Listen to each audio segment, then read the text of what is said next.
Welcome to the Triple Takeover Toycast, a fortnightly podcast all about Transformers and yes, occasionally other toy lines as well. But tonight we're definitely talking about Transformers because it's all about Masterpiece, baby, isn't it? Woohoo! Yeah. MPG, yeah, all right, Liam. Yeah. Muppaga. MPG. Muppaga. What does the G stand for? The G, Jason, stands for, and I'm going to get this right. Jason.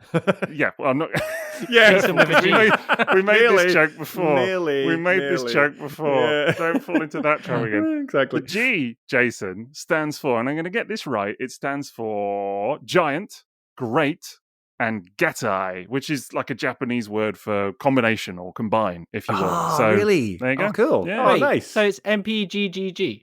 MPG. So it's GGG, yeah. Yeah, GGG. G Yeah. cubed. G cubed. Go, go, go. Yeah, go. Go, go, go. Go, go, No, go, that makes go. sense as to why so many people are crying like babies about it. So Wow, are they? I don't know. That's what I'm to say. That's where you're going with It's this episode, just- all right. just- yeah. Are you about to cry about it? I don't know. Oh, I'm going to do one of these YouTube reaction videos that you talked Right. about a minute ago. With the stupid Yeah. people with the stupid faces doing that. The sort of shocked nonsense. face, yeah. Yeah. Yes. Yeah. People at home can't see us doing them, but we've been Yeah. doing the YouTube face, haven't we? The kind of face that people do on YouTube thumbnails. I'll do enthusiastic. That's what I'll do. That's you all the know. time anyway. We would not see the difference in that. That's true.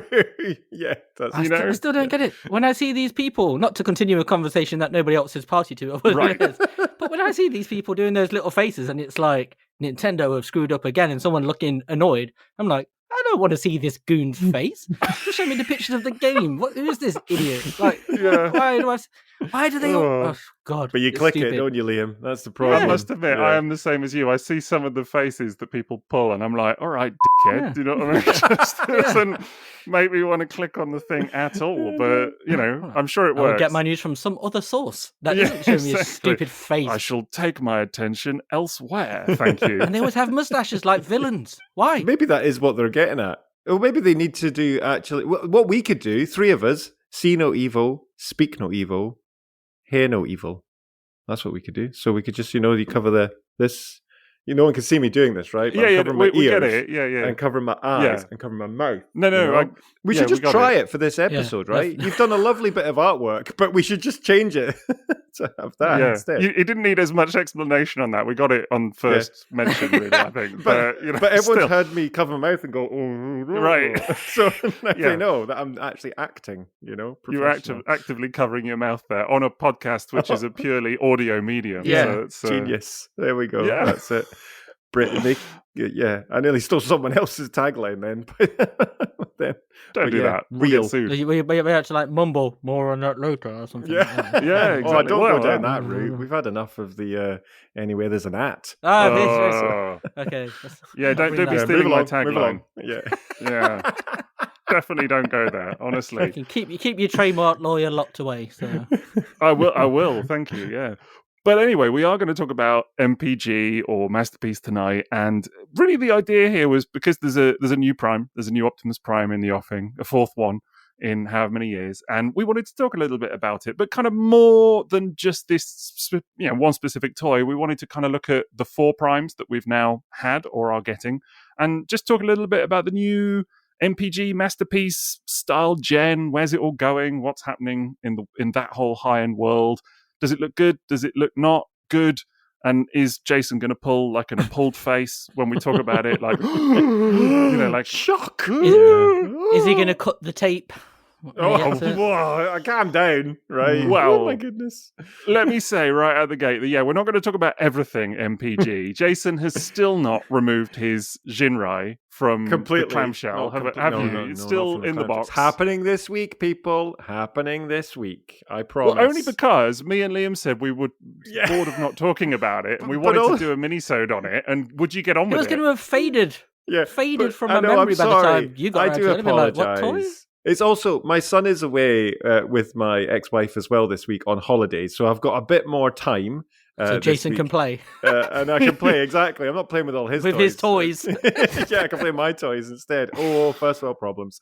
But yes, I'm going to venture into that room, and I know exactly where it is. No excuses, not train bots. So yes, I will. I'm committing myself on air I'm glad. I'm also glad that you pointed out that you knew where it was. Like this was some sort of thing that we. Oh, really? Ongoing. That's a surprise. Yeah, Do you that not is a know surprise where to a me, lot of it Liam. is? I know that £250 toy. I'm pretty sure I know where it is in my east wing of my mansion. Your spreadsheet. Do you have a treasure map to go with your spreadsheet? Exactly. That's my thumbnail, just throwing a really expensive Masterpiece Transformer exactly. somewhere. With a look of disgust. Yeah. You won't believe how much is behind me. Yes. That kind of face. One of those kind of bloody thumbnails. Yeah, definitely one of those. Totally. But yeah, so we're not talking about all of MPG tonight. And although technically that is a sort of Optimus Prime archetype, lookalike, whatever it is, we're not talking about Jinrai tonight. We are going to come back and talk about Jinrai in a mini-sode, which is why Jason has been given the absolute requirement of actually playing with his toy. We've demanded it happen. I know. Forced Make him intervention. play with the toy. Homework. Oh, I know. Yeah. Exactly. It's ridiculous, isn't it? Oh my goodness. What we is got my sick life? of waiting and we had to step in. Yeah. So do it now. It's happening finally. But we are going to talk about the 4 primes. Now, probably should mention who everybody is because we've got Liam from Toybox Soapbox, Anywhere There's an App. What Ho MPG or something like that? What Ho G? They're normally better than this, Liam. I had one earlier, but then I got swept up in this debate about stupid thumbnail face people on YouTube, and then it's gone now. It's gone. It's gone. So you've got like a confused face for your thumbnail, like with a big question mark coming out your head. Yeah, like the Riddler. Yeah, Another one of those flipping yeah. stupid phrases like, oh God, what would it even be? It would be like, Liam thought of what? You won't believe. Exactly. It's always you won't believe. You won't believe what Liam thought of. You won't believe this. It's like, what? Your stupid face on a thumbnail. Get it away. Get some proper art. But you could play it, but it would be what Liam thought of what? Oh? You know, play into your a variation of your tagline there. Oh, you know? What? Oh, I like that's that good. face. Yeah, that's good. If I had one, that's exactly what it'd be. That's good. Look it. Ooh, yeah. Again, no one at home can see Jason's face. Like, you can reference it. But it's a picture. They can't see I'll do it. some photos post-episode, right? And I'll put them on Blue Sky so people can go and see them. I'll try and remember what I did. Put it on the Patreon. Oh, there we go. Good Patreon idea. content, Excellent. Jason. Yeah. Top tier. People have to pay for it. Yeah. Yeah, to see my face. Yeah. Selfies of J-Swags. Speaking of J-Swags, we also have J-Swags. How you Hello doing? there. Yeah, I'm really good tonight. Yeah, very good. Good. And, we also have Sixo. There's Sixo right there. How are you We doing? do. Yeah, I'm all right, actually. Yeah, I'm not too bad. I've just had to contend with my dog. I have a dog now, so that's fun. You do. We have a little dog at home, so he's taking up a lot of time. The dog and the cat were just having a moment, so I had to separate them. So that was fun. Oh, really? What's your dog called? Ato. I did joke that he was going to be called K9O, which actually someone else came up with online. I forget quite who, good, actually. who to That's credit quite for good. that one, but That's good. I like that. Yeah. No, but his real name is Ziggy, like Ziggy Stardust. Oh, So- that's cute. Oh, Yeah, little dude. Not like what's that? Quantum Leap. Oh, yeah. that is the another computer. Ziggy. Yes, Yeah. yes. There is also a French Celine Dion song as well, which talks about Ziggy. Is that Ziggy Azalea? Whatever that is. I don't know. That's Iggy Azalea. Yeah. That Celine Dion's French song, was that filmed in Yeah. Edinburgh? I saw a video. You're asking me, Jason. I saw a video and she was... You know, So Celine Dion knowledge. Yeah, Exactly, I mean- you put her at the end of these episodes so often. You know, What- you must what be a podcast fan. do you think this is, Yes, you in know? the summer of 1994, Celine Right. Dion visited the city of Edinburgh. I don't know, Jason. We'll Google it, shall we? Please Celine do, Dion. because I saw on, I think it was on Blue Sky or Instagram the other day, Celine Dion had visited Edinburgh, but she was singing in French, so I was very confused. Well, she does speak in French. Yeah, she she's sings in fluent French. she's French. Oh, French wow. Canadian. People can speak more than one. She's Canadian. Yeah, she Okay. speaks both. She's fluent in both. She's French Canadian. I did not know this. I am Yeah, learning so she sings in more. French. Sweet Ali à la plage. She sings All in that. French, which is why my wife knows the song, because my wife is French. Ah, So dear. she knows the song through being French and speaking French. And Celine Dion also speaks French. So there's that whole kind of connect there. Visits bibliotheques and all of that, all the French stuff. Yeah, That yeah, sort of stuff. that's it. Yeah, exactly. Yeah, syndicat d'initiative. Whoa, there you go. What was that? Il est discothèque. Did Sixo's mic just break? No, exactly. Excuse me, I just sneezed there. I beg your pardon. Sneezed in So- French. This is a whole new episode. I love it. Yeah. Actually, when you sneeze in France, they don't say a tissue, they say a tissue. Okay. Did not There say you go. excuse me. What's this, a tissue? Manoff? Excusez-moi. Well, That's all. you say a tissue, don't you? A tissue. You know, it's like Yeah, the, a tissue. the onomatopoeia of a sneeze, but Yeah. it's Oh. a tishwee. But a lot of onomatopoeias are different in French and English. So, like, dogs don't say woof; they say wooer. Oh, yeah. I love this. Wooer. Yeah. And things like that. But there are Yeah. loads of them. Loads of them. French What? dogs say a different word. It's so true. I got a tea towel when I was in Malaysia of all the different noises that emergency vehicles make in Right. different languages, Yeah. and it was Yeah, it was yeah. brilliant. It was fascinating because you just All assume everything onomatopoeias makes a are different. Nina. Yeah, Yeah. totally. Yeah. It's so cool. It's so different. Yeah. The French school kids have a different sound for police Yeah. cars and things like that. It's, Yeah, totally. It's really funny. It's yeah, very It cool. makes a lot of sense when you think about it. But, does. Anyway, yes, I am Sixo. I have a dog, but more on that later because we're going to talk Masterpiece. So let's get down Are to you it. sure not Siswa? Ce soir. Ce I quite soir. like that actually. Yeah, ce ce soir. soir. Nice. Yeah. Ce soir. Voulez-vous coucher avec moi ce soir? Where do you think you're sleeping tonight? What? This is top tier content right here. You know, we are going into Oh. the French tier. Yeah. I love it. Yeah. That should be on the Patreon. That's It what I'm should be. saying. It should be. You know? Yeah. Absolutely. Yeah. Anyway, that leads us nicely into mentioning that we have a sponsor for the evening, and that is tfsource.com. So do go and check them out for all your Transformers needs, and we'll do a little bit of a longer segment on them in the middle of the pod. But we also do have a Patreon, as we've said, so you should definitely check that out at patreon.com/Triple Takeover, because there's loads of good stuff on there, like loads of bonus content and all kinds of stuff with Discord, which many people say often to me is particularly popping. So we'll talk a little bit about that later on as well, of course. And we've got some questions from patrons and things like that as well. So that's all great fun. But yeah, lads, Masterpiece, not, dogs and Celine Dion and whatever else. Let's put that to one side. Let's talk Masterpiece Transformers for a second. Yeah. I'm just getting right Can down we to compare? it, you know? But now this you put is it in my head, I'm thinking of like that painting of, like the dog playing cards. Oh, yeah. Sure. You know the one? It's Sure, like the famous. classic. That's the Yes. masterpiece, isn't it? Of a painting. It is a It is a masterpiece. Oh, nice Painting. link. Yeah. Dogs I like playing that. cards. Yeah. Yeah. Very good. Very Yeah. good. I don't know how Celine Dion fits in there, but maybe think twice about that. Oh no, that's going to be the episode now, isn't it? Do you know what? I'm going to kick us off with an actual Transformers related conversation here. Are you? So Is it all just- coming back to you, Jason? I'm just remembering them. I'm remembering who. Oh no! I'm going to have to just keep going. That's the way it I can is. ride Come on, this Jason. wave. Yeah, keep going. I keep Your heart going. will go on, so keep going, Jason. So when you compare MP1 or MP01 for Liam, Yeah. No, Fran- MP1. MP1. Yeah, one. So what we're MP1. looking at, like MP1 release date was 2003, Yes. and now we've got this new MPG Transformer MPG 17 coming out. That is correct. And the first thing, obviously, is how far we've come in maths. 14 years. That's what we're talking about. It's Hang a on. big. 14 years. Is it longer? 14. Is it 14? Since 2003, Jason. Oh no! I did. 2003. Oh no! You just said the date. You said the year. I didn't math it. I went to art school, right? I didn't do the math. 2003. 20, is it 20? Is it, 14. is it 24 years. Is it 24 years? That would be 2017. No, wait. Add it on wouldn't another be. 8. I can't math this. This is hard. Add on another 21. 8. Okay, no. Can we just do 20? You can do this. 22 years. 22 years. 22 years. Yes, Jesus. 22. Quite a gap there. Yeah. God, Jason. Oh. Do you know what? One is old enough to drink, drive, and vote, and the other one Yeah. has still got acne. Yeah. Exactly. But Okay. you are right.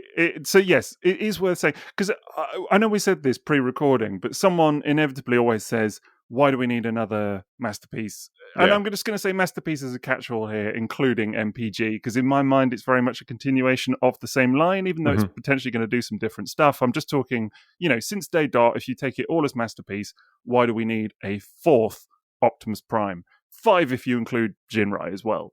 But and I think the thing here is that it is over 22 years. So if you average it out, it's like 1 every 6 or 7 years or something like that anyway. So it's not so bad when you think of it that way, is it? But they have also evolved quite a lot in that time. I think it's fair to say, right? Well, so that's the big jump for me, right? So 23 years, 22 years, 20 plus years is what There we've we had. Over 2 decades, Jason. That works. A couple of decades. But how far we've come in that time, and I talked about this on another episode, in what that means from a masterpiece grade Transformer as well. And I'll caveat that, as we have already talked about, I've not experienced the Jinrai yet, or our good friend Jim Ray. But just Who wants to know? Yeah, just on a technological kind of like the sculpt of this new Prime MPG 17, it's so pretty. It is so beautiful. Yeah. It is, and I wasn't really until we said we're going to talk about this, and I went and properly looked. It's a beautiful, beautiful Prime, and it transforms. And this is masterpiece in my mind. That I think that's the big part of this for me. This feels like a return to the start of the core concepts of Masterpiece, more than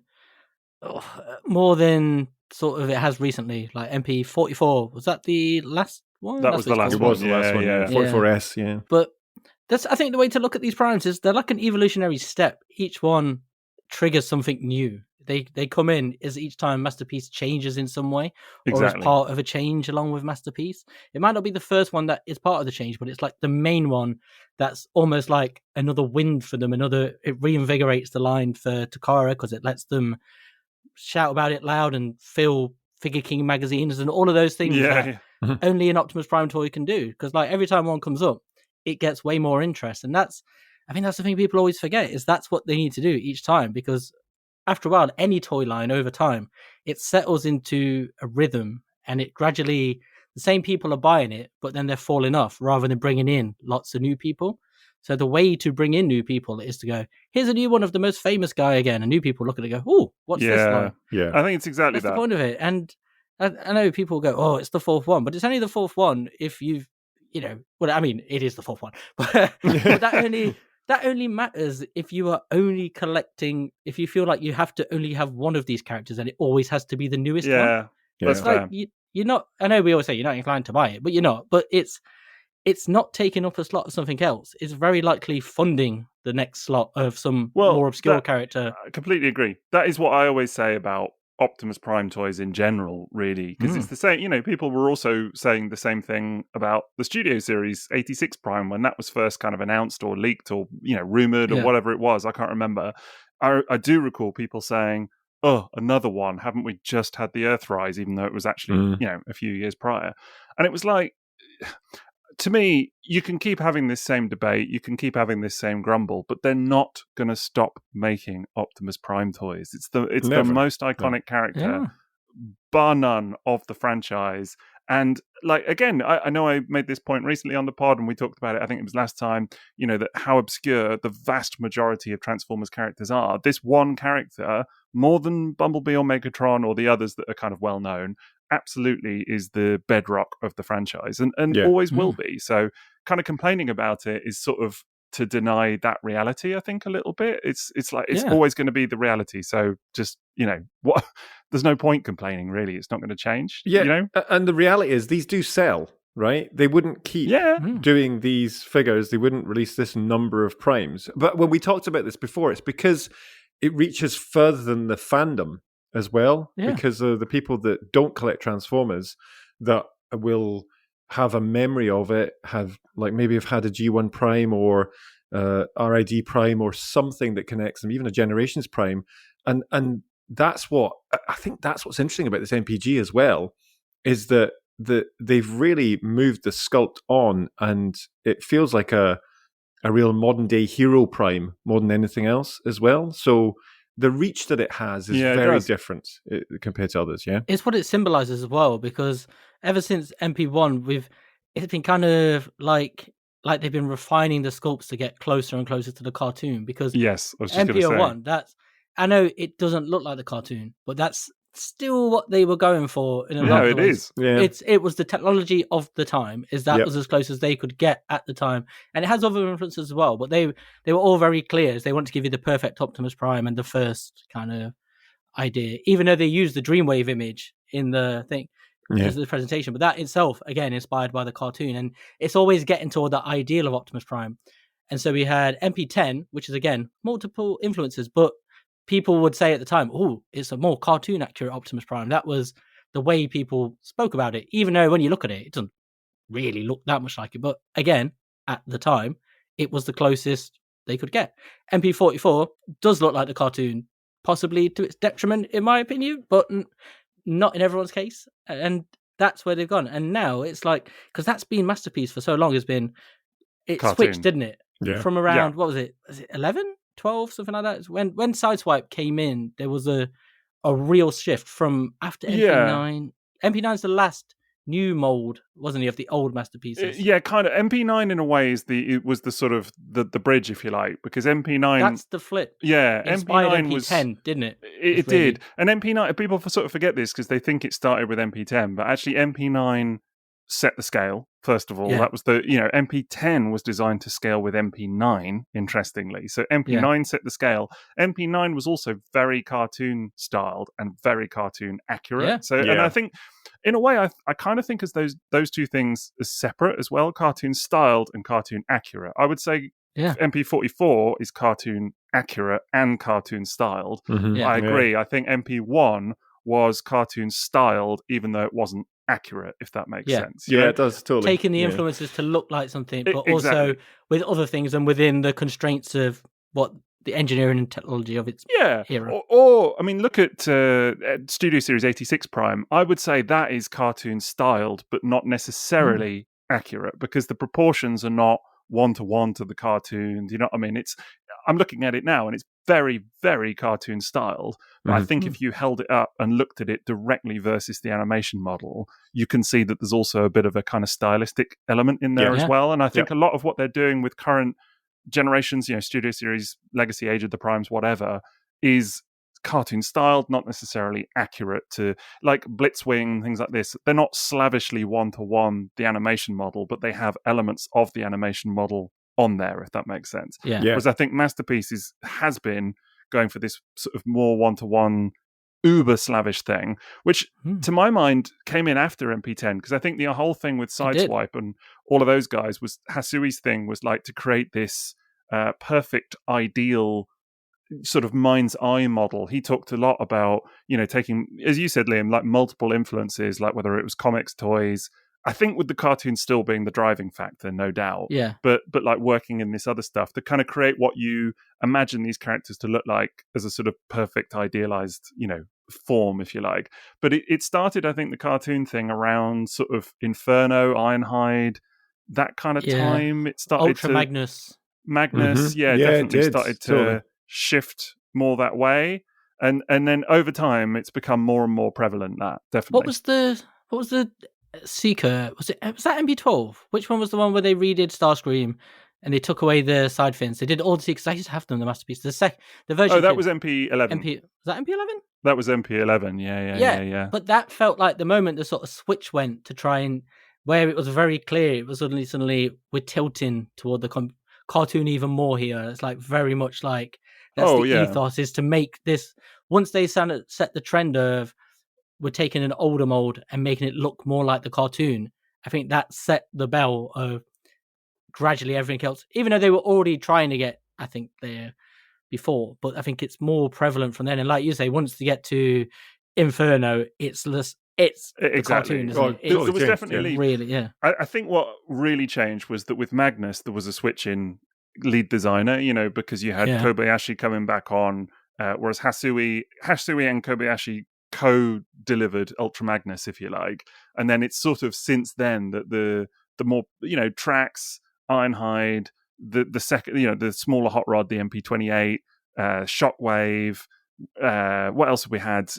Inferno, all of that has been getting steadily more cartoon styled as well as cartoon accurate, and then I think it leads down to stuff like the MP52 Starscream, the newer Starscream mold, which if you compare that to MP11, it shows you the complete difference at that point. It's totally night and day. Completely different style of design toy. Very much the cartoon. Yeah, so slavishly cartoon to the point where MP11 looks kind of weird by comparison. Yeah, totally. It sort of looks a bit dated, weirdly. It did at the time, though. That's what I always remember about MP11 is I had the three of them, and I always had this feeling it felt like a halfway house between a relic and the future. It kind of the vibe of it was like it was modern, but as you handled it and did anything with it, it felt dated then at the same time. It was even worse, I got to tell you, when it got, in my mind anyway, when it got to the cone heads, because they retooled it again to do the cone heads, and it was like,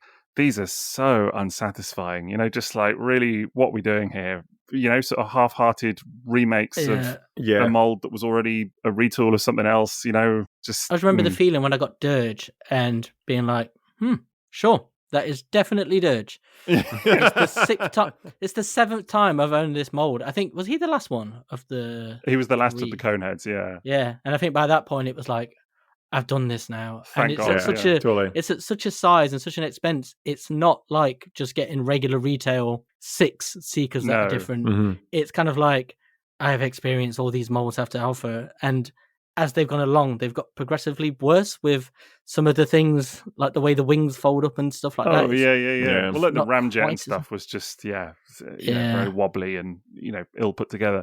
But I think, in a weird way, all of this lurch towards, like, uber cartoon accuracy has sort of reached its zenith with stuff like MP44 and the Starscream and the Bumblebee and whatever else. It's sort of reached the ultimate conclusion of that, where it can't evolve anymore in that direction because it just literally is the animation cell put into 3D form, for better or for worse. Slight refinements each time now, isn't it? Yeah. 'Cause that's all they can do is trim some heels off Bumblebee. that's about, that's it, that would be good. But but I think it's a weird one now because it's like, so where do you go after that? And I think what people have sort of expected them to do is just keep filling out that roster, to keep making new characters in that uber slavish cartoon style and to just keep filling in that world. But I think in a way it sort of makes sense that they're just not going to do that, because Takara Tomy, one thing I'll say about them, other than Beast Wars potentially, the Beast Wars Masterpiece stuff, they've never really stuck to anything in terms of filling out a complete roster. I kind of,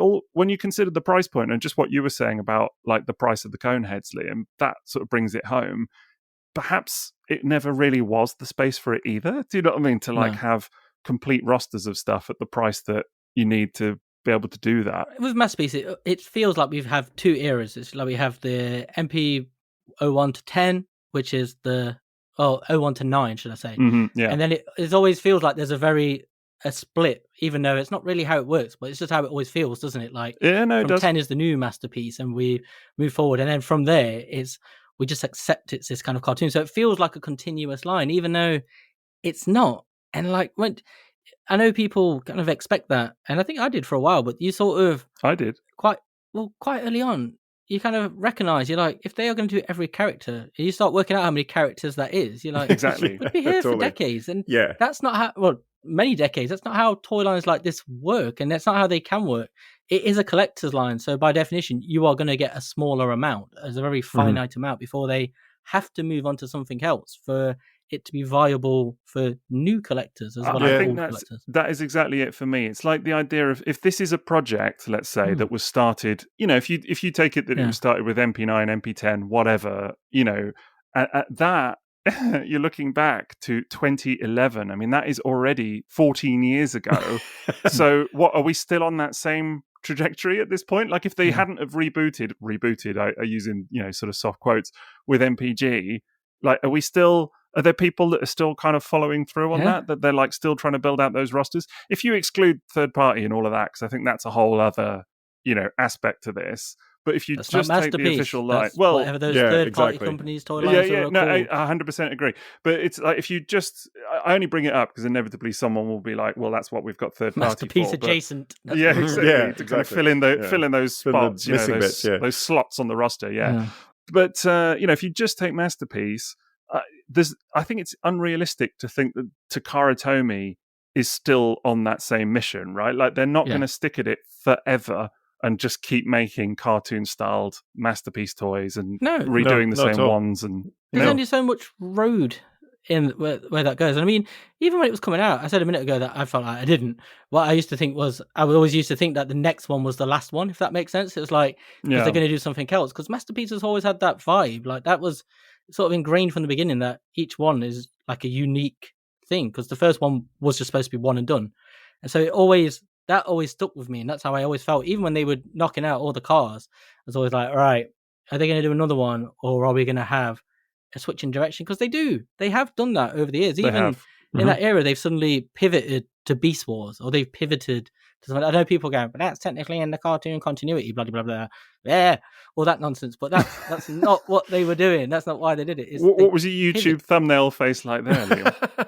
It's probably like that kind of like eye roll gif, yeah, or exasperation of like, oh, exactly. Tim the Toolman Taylor. yeah. But that's always sort of been the kind of lost kind of excitement about Masterpiece, was, that what kind will of they do expecting next? something new, and what were they going to do? When were they going to change it? I kind of felt like it was going to change at some point, and if anything, I think it's actually gone longer in this cartoon style. Yeah. But even then, like, the releases have slowed down, hasn't it? They just switched to the plush repaints for a bit, and they really slowed down. Well, that's what I was going to say. Stuff. It was they were kind of in this like slight variations. What you said, Sixo, about like we've got a new frame in the animation that we've looked at, so we'll slightly change this character to make it look a bit more like this one just now. But it didn't really. It wasn't massive like pivot changes that they were doing at that point as well. But what's the point of Masterpiece? What's the point of Takara Tomy? They want to create and they want to do something new and exciting purely from a creative point of view, right? So the whole idea of them sticking to every single character in a specific style, it would be massively costly from a collecting point of view and also from a manufacturing point of view. And people would get bored, I think. Genuinely. And unprecedented from a toy line perspective to go for continuous for this long. No toy line does that. Like, it's crazy. But with these Optimus Primes as well, like, you look at all four of them, if people say it's Optimus Prime again, I think that doesn't do justice to how different and unique each one is. Like, so that's what I was saying earlier. Totally. Yeah, so true. I know we can say it's a G1 style Optimus Prime, and you're like, but that's only like half the story, because when you look at MP10, like, you kind of have to go back to each time period. You go from MP01 and what a kind of amazing, unique like moment that was in time, and it was only supposed to be one toy and done, but it was all new. It was exciting. It's kind of like, whoa, this is incredible. And it was quite early in the days of seeing G1 Optimus Prime again, and and we were there. And then MP10 is completely different again, and the ethos behind it and why it exists again is a moment in time. Like, if you were there, you sort of remember, like, it was like, whoa, they've done this whole different thing. MP44 again exists specifically to look identical to the cartoon, or as close to it as it can possibly get. These three toys all look very different, and then the next one again, this new one, MPG blah blah, whoever 17 God, have they got that many? I suppose there's like 95 trains, isn't there? Yeah. I wouldn't know. There is.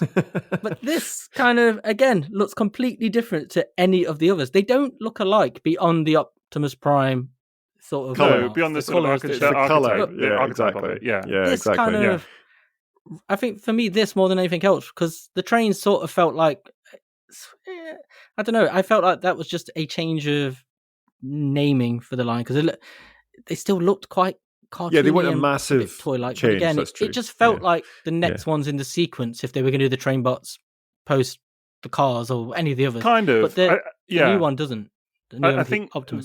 Those and Skids kind of felt like, oh, maybe they're going back to this slightly more. It felt like maybe they were going back a little bit to the more sort of Hasui times, like the Hasui era, like Sideswipe and that kind of. Totally. The sort of slightly more accurate. idealized. The good times. Just bringing in other influences, a little bit more Before toy flair times. and all of that stuff. Still cartoon styled, but not cartoon accurate. I think it was the point. It's kind of a little bit of a blend. But I think what is interesting with MPG 17.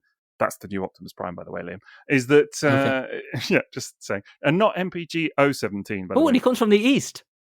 Does he? From the east, yeah. So he's 17. The east, Japan, so... innit? And as soon as I said, "Does he?" I was like, "I've walked into it. I know what he's going to say." I know what he's going to say. Oh God! When the thunder calls you, Oh. These rough sleep. Stay now, Sixo. Don't leave. Dear, oh dear. Anyway, so MPG 17. So I think what is interesting really about that figure for me is that it kind of, I suppose if you look at the context of everything we've been saying about the journey that the line has sort of been on since 2003, is that in a way with MP44 and that being that sort of zenith that we talked about, it feels like this new figure, we sort of pushed almost beyond the need for cartoon slavishness in a weird way. It's like what we've said before on the pod like the end of that era now. Yeah, it's like what we said when we were like, when you've had everything that you kind of ideally wanted, you then have to pivot to something else, right? And like, I'm not saying that everybody wanted extreme cartoon accuracy, but certainly for many of us, if you'd have asked us 20 years ago, what do you want? Well, it'd be cool to have toys look like the cartoon, right? Ooh. Like that would be pretty cool. And that, certainly for a lot of collectors, that seems to be the route that they've sort of chosen to go, or whatever. For whether they actually want exactly that or not is up for debate, but that's sort of been the route that it's going. But I feel like we've sort of pushed through that a little bit now, and we've had that. Not on every character. Like, yes, we've still not had a jazz and we're satisfied. You know, whatever. But exactly, have been satiated now. It's been the case for so long that it's like you can't just keep doing that forevermore. Something different needs to happen. And I think it's cool that we've reached a point where actually we've got a toy like what we're seeing now, where it properly is like a blend of influences. Like they're getting some Bayverse stuff in there, some, you know, Siege even, like a little influence, little bits of Diaclone callback in there. And it's like this whole, it sort of disrupts it a little bit to the point where people sit up and they go, oh, what's this then? Do you know what I mean? Like, what is that? It's not what I expected to see. And I think that was needed. Yes. This opens the door now to absolutely like, lots of other influences. Like, it is like we've reached that point with the cartoon stuff now. It's time to move on again. It's in time for a new ethos in Masterpiece. And I really like the way it came with like the shield axe, and then it's got peg holes on it. Like, I don't like peg holes in general. I'm not a big fan on toys like this, but I like them here, not because it looks good on the toy.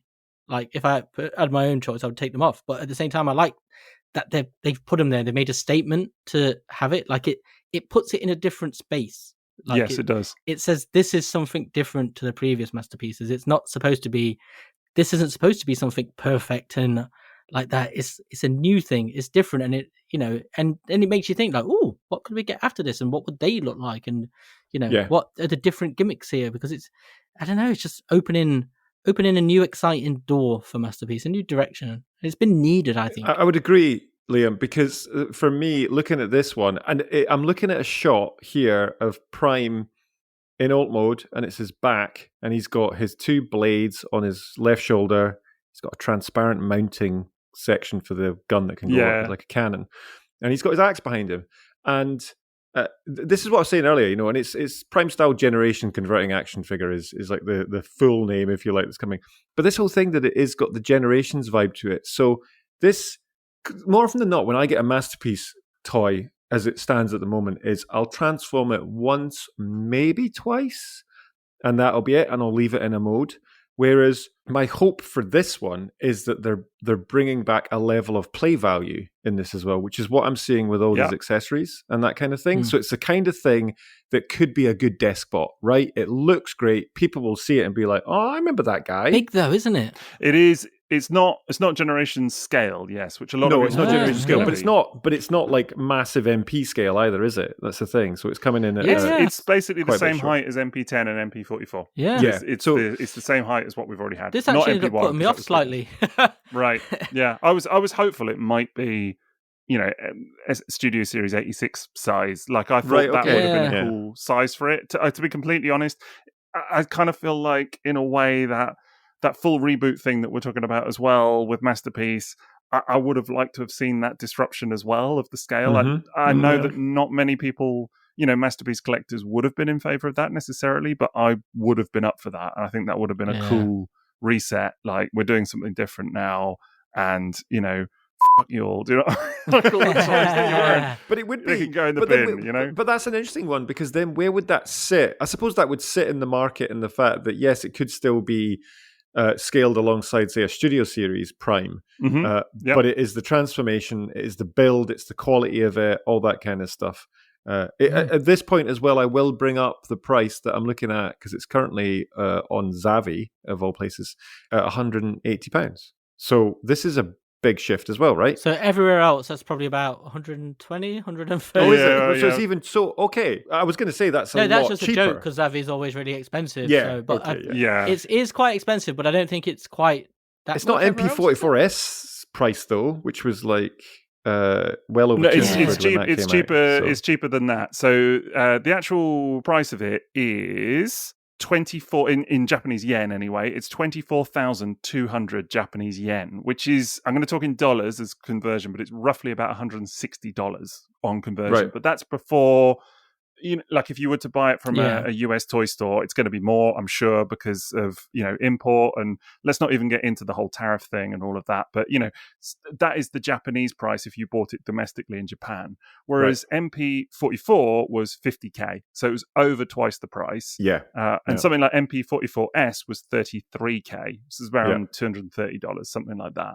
Yeah, totally. and again, pre-import and whatever else. So MP44S was considerably more expensive, and that's without the trailer. So this is a drop. Still expensive, I would say. It's still not a cheap toy. No, not a cheap toy. I'm not saying it's cheap, but I do wonder if, because this was a conversation we had previously, wasn't it, about the Masterpiece toys, and they're getting more and more expensive. For sure. And where when we've got your HasLabs and we've got this, where does it sit on the market and that kind of stuff as well? But my point being is that, it's a costly toy, but it goes back to as well what I said, where you've got a wider pool of people that could buy this, and as a one-off kind of present, for someone who's like just not experienced with Transforming ages, this is kind of ideal as a treatsy thing, that kind of stuff. That's how I can see it selling. Yeah, I agree. It also doesn't have the trailer, so obviously that's true. the whole thing. There's no trailer here. But I think when you were talking about MP44 clocking in at around $350, that was like people were just balking at that. Like, what? Do you know what I mean? This is just I was out the second I saw the price. I laughed and was like, what the hell? Like, it's moved to such a ridiculous point. So when I saw the price of this, I was like, oh, it's still really expensive. But it is. It's down from what it was, and that's different to the curve. You just expect everything to just keep rising and rising. It did surprise me. I know it's not like for what's come before it, and I think that's what makes it even more interesting. It's like, oh, it's cheaper, it is more accessible. It's still expensive and prohibitive for most of us, but at the same time, there's a recognition there that maybe they were pushing themselves into a place where I think so. Masterpiece is going to have diminishing returns, because it's getting so expensive that it will be naturally pushing people out in the most expensive period of time to live in history.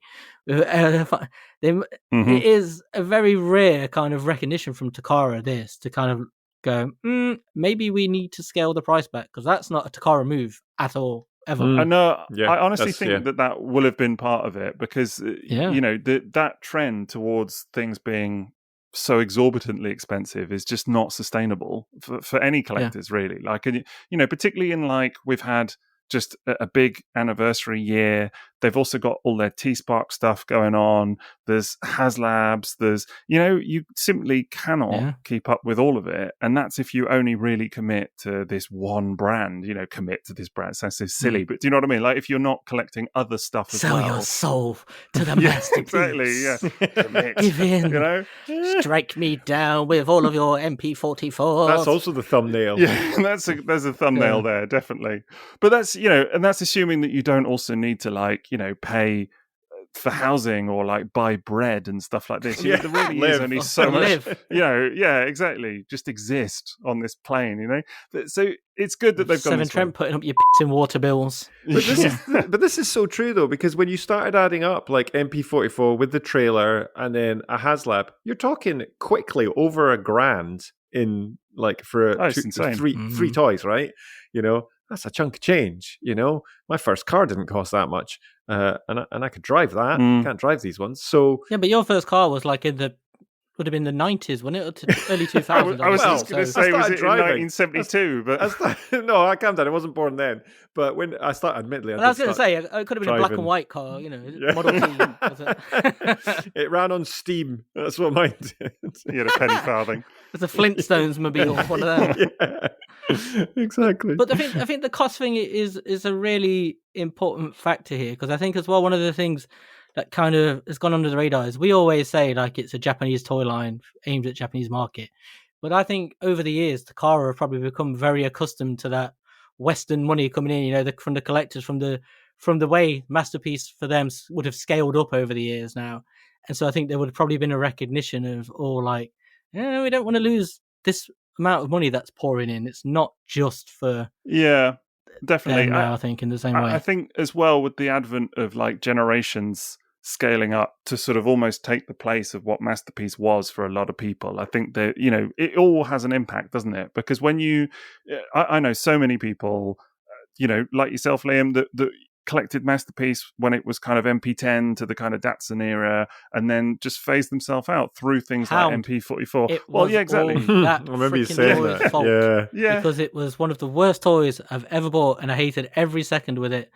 And my feelings on Masterpiece, not to get on a rant about it, were already starting to wane. And then that toy just came out, and it was just such a horrible, unpleasant toy. And it was the vibe of, well, it's a collector's item. You're not really supposed to touch it, because it was so fragile. Yeah, that's a mistake. It was just, totally. It felt horrible. It didn't look good, other than as a Jeep. And it was awful to transform. And then it broke as I was selling it. And I'd already been soured on it. But that just, after that, it was like, killed it. Done. Yeah. Easy rip off the Band-Aid. But I don't think that's a unique experience. I think tons of people that you speak to have had similar thoughts on the whole thing. Not exactly, but like a lot of people have gravitated then towards Generations, which is pumping out not only a lot of characters, but a lot of repaints that we haven't had in Masterpiece even. Like Generations was the first one to deliver a black Ironhide. Generations was the first one to deliver... I think not stuff like Spin Out, but certainly some of them have come out Lift like Ticket. deep cover, Lift Ticket. Yeah, Lift Ticket. Like all these. Yeah. Which is Lift Ticket has now happened in MPG, but still it happened first in Generations. And Corden. Corden was after the Masterpiece, but still the point is that, it was. Yeah, it was for sure, definitely. But you can. The point is you can get all of these weird recolors and things that you were getting as Masterpieces. You can get all of the kind of characters like Jazz that you can't get as a Masterpiece. So inevitably people are going to be pushed that way. Not to mention it's considerably cheaper and they don't take up as much room. So there's a lot of benefits there. And a big thing, what Liam's saying, right, is that I bought Beyond Hound. So I've never, here is the history of my Masterpiece collecting, right, is that, what was the last one I transformed? Sunstreaker. So I loved this transformation of the Sunstreaker. But after that, I would get a Masterpiece. I would take it out of the box. I'd look at the alt mode. I'd put it back in the box. And then I wouldn't touch it. And then that's basically been my Masterpiece collecting all the way since now. Train bots included. And now when I hear everyone talking about shattering limbs and all this kind of stuff, yes, here we go. Hang on. Since Sunstreaker? Yes, I think that's right. I'm pretty sure I've not transformed anything since. But if I told you, though, that Sunstreaker was released in 2017. Yeah, I was going to say, it's a long time. That is 8 years. You're telling me that for the last 8 years, you've been buying these toys, but putting them back in the clamshells and just leaving them there. So, they are, some of them are on display in their alt mode, but they haven't been transformed. Wow. Not even once to get them into robot mode. And that includes Megatron as well. Although I wanted to, but there was life stuff going on then as well. But yeah, and the thing is, it's really made me think about, like, why am I collecting these? Because and I think it's partly now that we hear so much about the breakages as well, and it just makes me nervous about it as well. That's what stopped me with Jinray as well, because everybody, and I know it's kind of, but I know it's part of like, well, it's going to break, but that's it. But it's kind of like, is that acceptable, really, for a £250, £300 toy? So it's been a factor, I think, for me of just kind of like, I'm just going to leave that. Oh, yeah, yours is a virgin one, isn't it? Because it's not been out of the box yet. Whereas me and Sixo both broke ours, haven't we? We both broke our yours. tabs, man. The tabs. One transformation. Josh said when I saw him in TFN Mini, his has done the same thing as well. And he's like, it doesn't matter, though. It's not important. And I'm like, well, it kind of is. Because hey, listeners, if yours hasn't broke and you've transformed it, tweet us or let us know, because I'm interested, because there's going to be one, but everybody I know who has transformed it, it's broken. And it's not like just one or two or anecdotal evidence. It's every single person I know who's transformed it's it. Inevitable. I think you can transform it. I transformed it the first time, it didn't break. I think it was on the second transformation it broke on mine. Mine was, I transformed it once, but I think where it breaks is when you plunk it in. I think that's actually where it breaks. Right, because when you fold up the legs, they don't lock into a place. They go over the tabs, but there's still some wiggle room. So I think when you push it down, I think it's the last thing where you really click it into place. I think it moves everything into the alignment it has to be. Mine is still it broke, but it didn't come off, so I glued it back on, and then I plugged it all back in and put it back inside. So now it's Schrodinger's Schrodinger's tab. Yeah, Schrodinger's exactly. tab. Yeah. It could But don't be worry, broke. Jason. It's Honestly, you probably just gotta accept it. It's It doesn't matter day either. the day that You exactly need the to do day it. that you break your Jinrai It's like tabs. losing your virginity, you become a man. Exactly, you become a man. That's the That's thing. You it. become Finally, a man on that day. there we go. You become a You can mansterpiece. stand proud and realise that actually it A really doesn't matter. Doesn't Piece, matter. Jason, I that's know. your- And then I sob Doesn't matter. into the £300 hole that I've created in my wallet. But just on this, like, just so you know, like that piece is so pointless. Yeah. Like from the Oh, it second I is. got it, I was looking at it going, this doesn't need to matter because as soon as you fold it up and put it in, it's But, going to yeah, move anyway, it's and it gonna would move. line itself and lock itself into place. It's really pointless bit of thing. So yeah, that what people have said. There was a lot of other stories around all the other figures I was buying at the time, but it's what you were saying, Sixo, as well, though. That then the prevalence of generation figures, and I have got like 280 plus generations figures across the board, like loads of different ones, and they were just a joy. I could pick those up, transform them, not worried about breaking it. And it gave me the kind of the hit that I enjoyed of just having a transformer. It's the hit. It's Yeah. the hit. And that was it. And it became such a big task to transform a masterpiece. So my hope for this new one as well is that we're not going to get like a kind of A1 instruction sheet. You know, that's, and don't get me wrong, No. the Sunstreaker transformation, which was a big, complex one, I do remember really enjoying it. But I don't know if I need that for Oh, it's one of the every best. MP experience. One of the best / worst. Yeah. I don't know. I do enjoy the Sunstreaker transformation. I'm Yeah, not going to lie. yeah, me too. But I do also agree it's not something that I want to do every day of my life. Yeah, that's it. It's a engineering marvel, and when you do it, you're like, wow, this is amazing. Also, wow, this has taken up 45 minutes of my time. Well, not even Yeah. like Wow, 2 that hours. peg looks like it's going to break. Like, Yeah. I remember Maz had a real thing with this, didn't he? Like the is it the backpack clip? One of the pegs Yeah. is So many notoriously clips.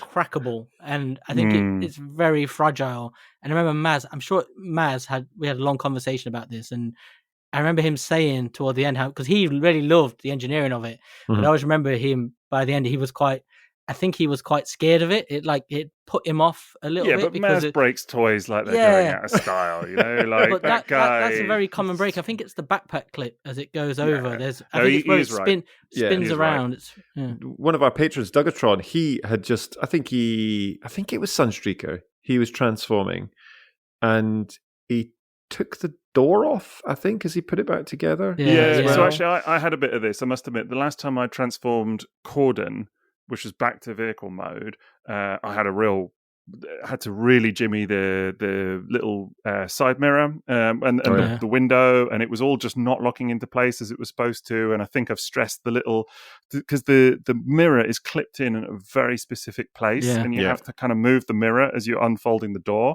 And I think it stressed the kind of clip on the mirror, which is really annoying. And it just random stressed you bad out luck. as well. Yeah, it did at the time, because I remember thinking, I really don't want to damage this thing. It's so annoying. So I completely agree. I like the transformation and I have enjoyed it, but it also does become stressful over time. Whereas the other thing with Generations toys, and not to kind of go too far down that route, but you can fling them back and forth between modes relatively easily, but there's still a little dopamine hit of like, this is pretty cool or interesting. Yeah, but also if they do break, I don't want to be all callous about it and like it doesn't matter. But if they do break, it's a lot easier to swallow breaking a £25 deluxe than it is a £250 masterpiece, right? Yeah, that's easier to accept. Totally. It's not. I'm not saying it's good. I'm just saying it's easier to. There's a very different perspective when that happens, isn't there? Like when you've got an expensive thing and it breaks, you look at the whole thing with a very different attitude. Whereas, for sure, like with a 20 quid toy, you're still disappointed, but it's not the end of the world, and it's very easily replaceable.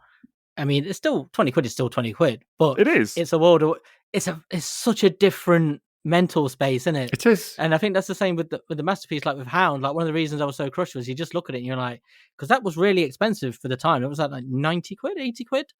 And it felt like a line had been crossed with that thing. But just Sunstreaker as well. That's one of the first where it felt the cartoony. It's not the robot, it's the face.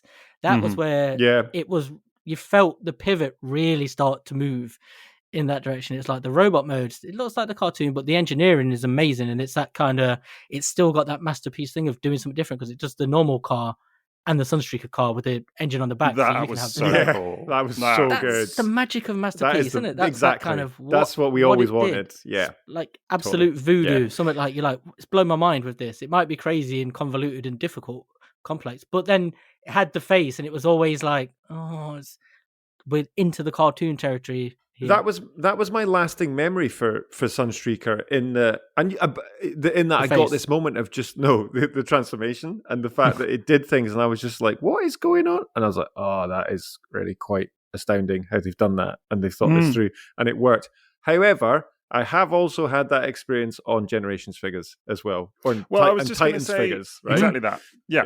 Completely. Yeah, you don't need a masterpiece to have that transforming Studio Series Prime, which, all right, is still a 90 quid toy, but actually I had it today transforming Studio Series Galvatron, which is just the Kingdom Galvatron toy.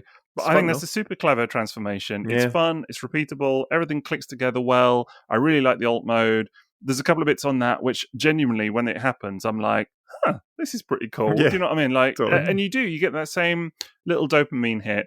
I don't know that it's quite to the level of like, oh my god, with the Sunstreaker engine flip thing, because that is like another level of that. That is top tier for me. That is really like astoundingly. That's a incredibly flex, man. On clever. Takara's That part. is flex. Yeah, It was really. They can have both of those things. Yeah, that's you amazing. can have it either way. It was just like pure. It's like, this is why I collect that's Masterpiece, sometimes. right? This is Masterpiece. This is what I'm looking for. Just that kind of like something so special and unique and a different experience to anything else, man. Yeah. So that's and just talking about it makes me now want to get that figure, and actually I'd be well up for transforming that figure as well. Watch those mirrors. Yeah, well, exactly.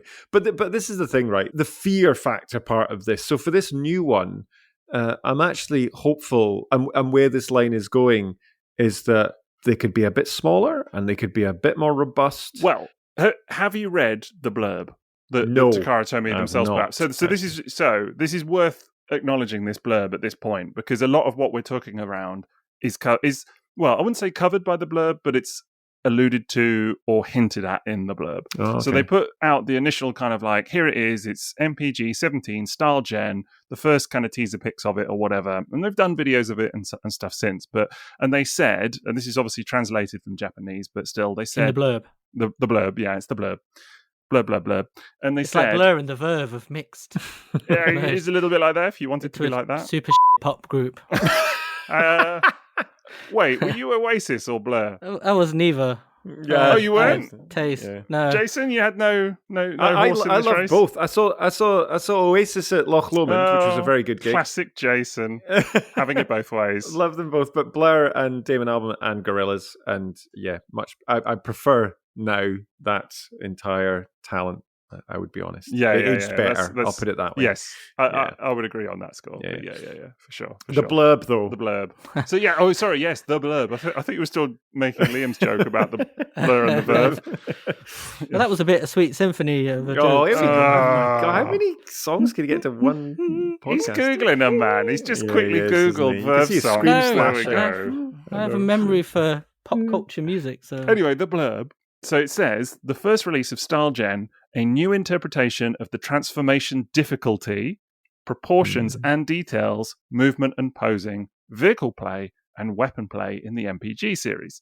The next generation of the highest end Transformers series is here. So I think there's a lot to unpack in that, even though it's quick. But it's the fact that they mention several key things. Transformation difficulty is mentioned. Now, good.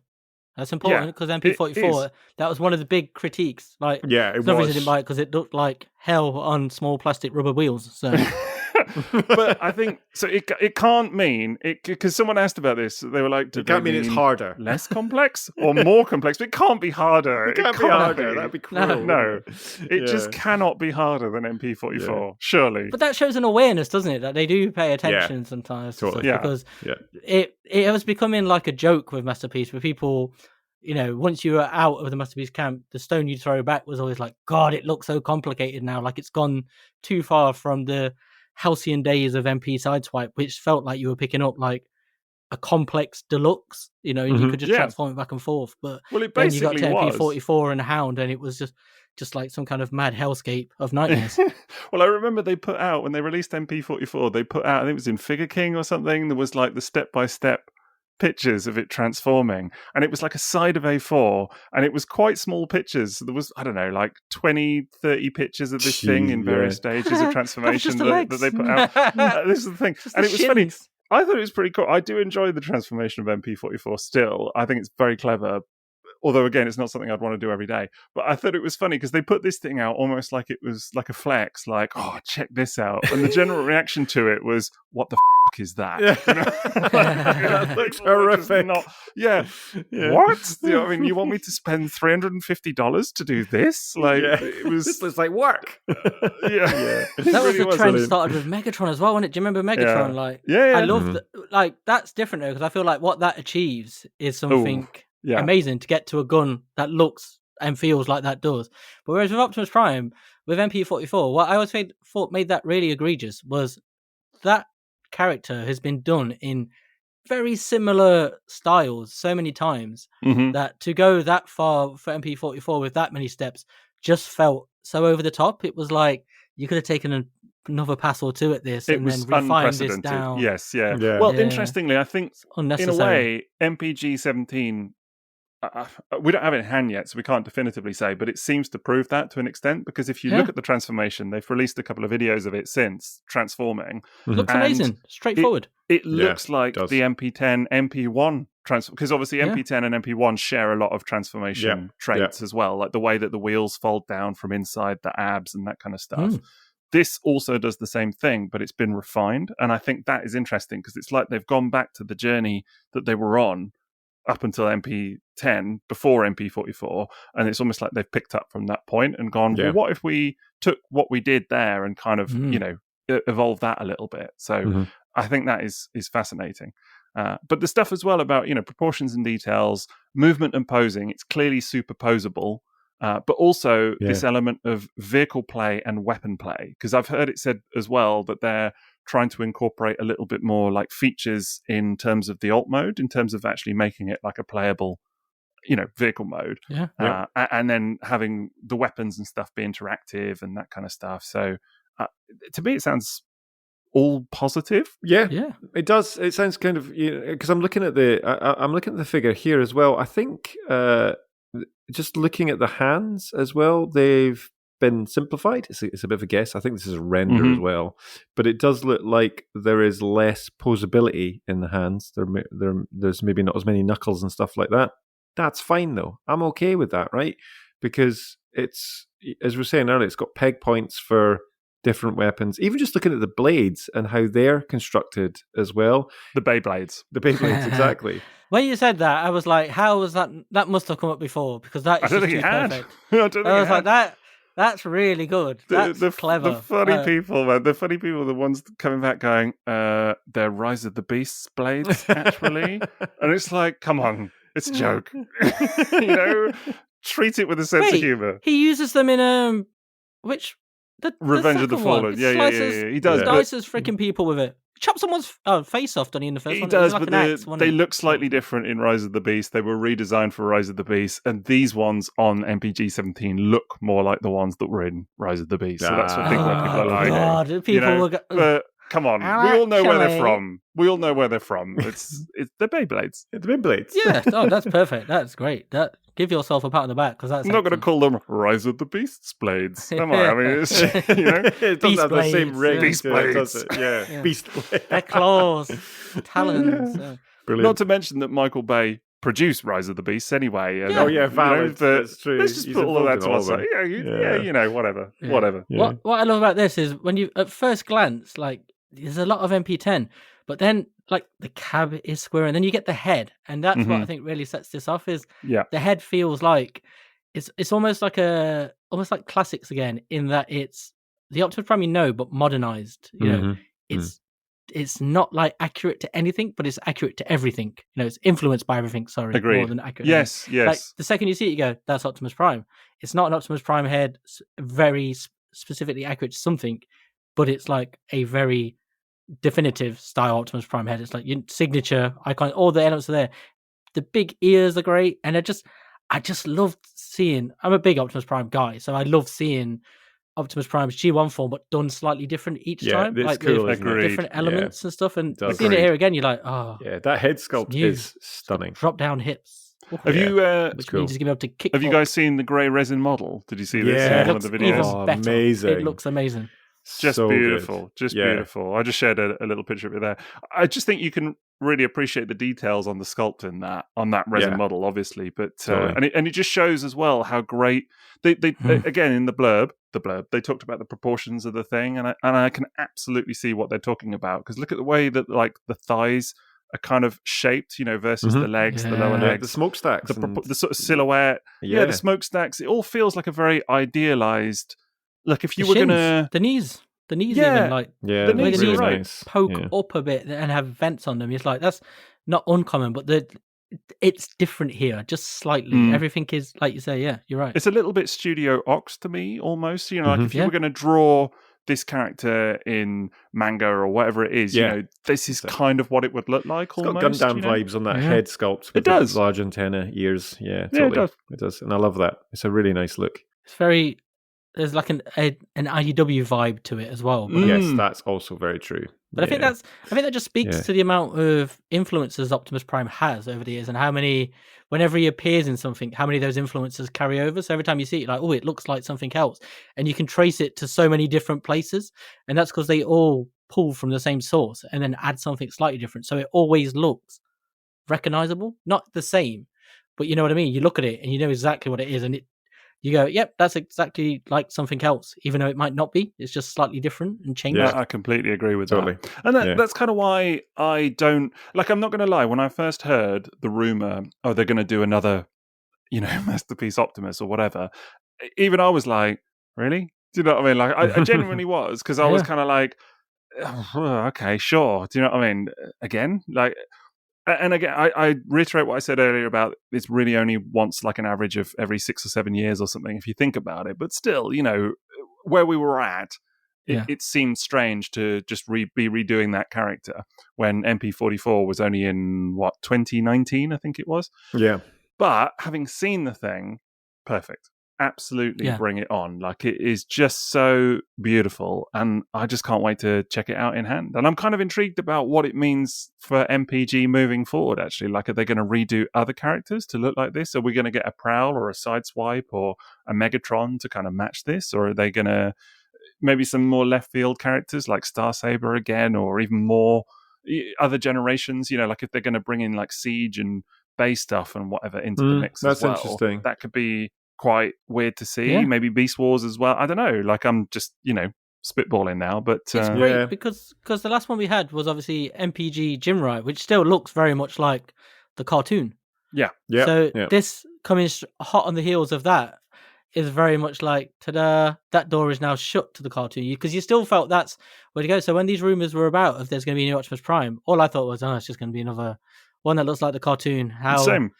How much more can they get it there? It'll be interesting to see, but I won't buy it probably. And then I saw this and I was like, nope, this has reinvigorated my interest. It's a masterpiece. This is more what I want. It's like because I think now I'm more in the one-off camp with masterpieces. And picking and choosing. Yeah. So, and this is how it should be. That's what the line should be, in a way. Do you know what I mean? Like, that's not how I've always collected it, and I freely admit that. I mean, it's obvious, but I think it goes back to what we were saying earlier, was that, if you kind of accept or realize, I suppose, that you're never, ever, ever going to have a complete roster of Masterpiece toys, again, excluding third party and whatever else, it's just, even with third party, it's a bit of an impracticality, right? Like, where do you draw the line, So actually, if you treat it like that, and it's just like the occasional one-off high-end, super interesting toy that is also quite expensive, it sort of becomes more palatable to see stuff like this crop up and do different stuff. Like, it's more interesting. It reinvigorates the line for me. That's the thing. Because if it had been, as Liam's saying, if it had been the same thing again with a variation at the price point they were going at, I'd be like, nah, you're all right. I'm fine. Because at that point, you just get another revision of the same thing. And it's like, And I think that's what everybody kind of assumes Masterpiece was now. It was just going to be cartoon over and over again. So it's nice. And like Jason said, with the pegs and stuff, it feels like something to play with. Because when you look at it, it looks like a toy. And Masterpiece, I know they are toys, but they haven't looked like something you really just want to pick up and play with for a long time. That's true. Because they've gradually moved into looking more and more like not sculptures. a statue, but like things you want to put on your shelf because they look like something out of an animation. You were buying it for a different reason than to play with it. Whereas display piece, not a toy. Yeah, you were buying it to like have a physical manifestation of the cartoon character more than you were a toy. Whereas this, it like very much pulls it back unabashedly to this looks like a Generations toy, but with like a sheen of detail and expense and stuff like that, like something you really want to pick up and mess with. And no matter how many times you've transformed an Optimus Prime, I still look at this and go, I want to know how it works. Like I want to pick it up and have that tangible feel. Yeah. Despite the fact I own like 1,500 Optimus Primes at this point. That all transform mostly the same freaking way. Yeah, exactly. That's it. I'm pretty sure I know where his legs are going to go. Let's put it that way. What? Spoilers, Jason. Spoilers. I know. Sorry. But there are so many just interesting little things. This like carrots it dangles. Like I'm just intrigued to see where they can go from here as well. And that was one of the fun things about MP1 and MP10, and to a lesser extent maybe MP44. With each Prime, there's always where can they go from here? Yeah, as I it's kind true. of feel like what could come next. And I think that's as important as it sparks your imagination. I totally agree with that. I'm actually going to go out on a small limb here and just say that of the four of them, I think this might actually be the most excited I've been about a reveal of any of them since MP1. And I know that sounds weird because obviously MP10, was legendary. But I must admit, I wasn't as excited about MP10 when I first saw it because to me at the time, it was a muted. It landed very, very with a weird vibe because a lot of people, the reactions, and I was one of these people that was like, "Why are they doing that again?" Do you know what I mean? Like, I think there was a question around the size of it. Like, people didn't appreciate it was a different scale necessarily, but even if they did, it was like, I don't get why we're getting another Prime. Where does this we've fit? had, we've had this character, and I remember when the Rodimus tease, because that was the whole thing with the stand with Rodimus revealed the next character, because they did the big thing of MP9 will the talking stand that it came with that you could get was going to reveal the next character, and it revealed that it was Convoy again, and people were like, eh?